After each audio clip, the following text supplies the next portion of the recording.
Magandang hapon, kababayan, kapamilya, kapuso at anumang tawag sa inyo, basta tayo ay tao lamang.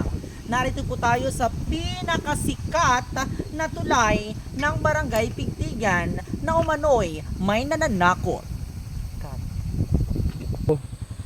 Umano'y may nananakot sa tulay na ito na kung saan maraming nasasawi ang buhay dahil Action! napag-alaman umano ang tulay na ito ay maraming nananakot at dahil sa pananakot na pangyayari ay maraming nadidisgrasya at minsay nasasawi ang buhay. Tingnan natin kung ano ang mga ilang kaganapan dito. Sabi nila, maraming nagpapakitang hindi natin nakikita. Ngayon, aalamin natin kung sino siya. Ay! Nakikita niyo ba? Ay,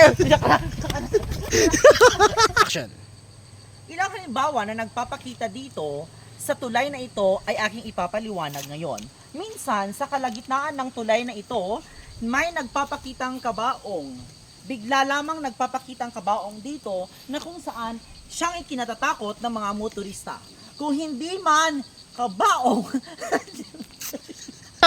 kung hindi man kabaong nagpapakita dito, minsan may ahas na malaki na siyang nakabalandra ng paganoon ang sawa, na minsan nabibigla na lamang ang mga motorista kung hindi man may ilang mga asong nagpapakitang itim ang kulay na napakalaki. At minsan din naman ay mga kalabaw ang nagpapakita dito. Alamin natin, mayroon tayong isang kakapanayamin tungkol sa kanyang karanasan sa pagtawid ulit.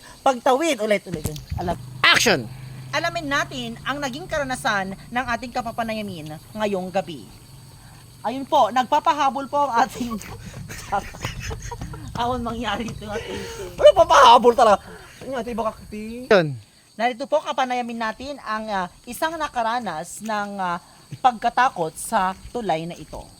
Ma'am, ano pong pangalan ninyo? Dito po tayo, Greta. ma'am. Ako po si Greta. Greta. Ilang taon na po kayo? 18 po. Ano po yung naging karanasan ninyo sa tulay na sinasabi nilang nakakatakot? Okay, karanasan?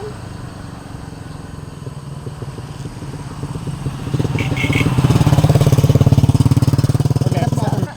Ano po yung naging karanasan ninyo sa tulay na ito, Ma'am Greta?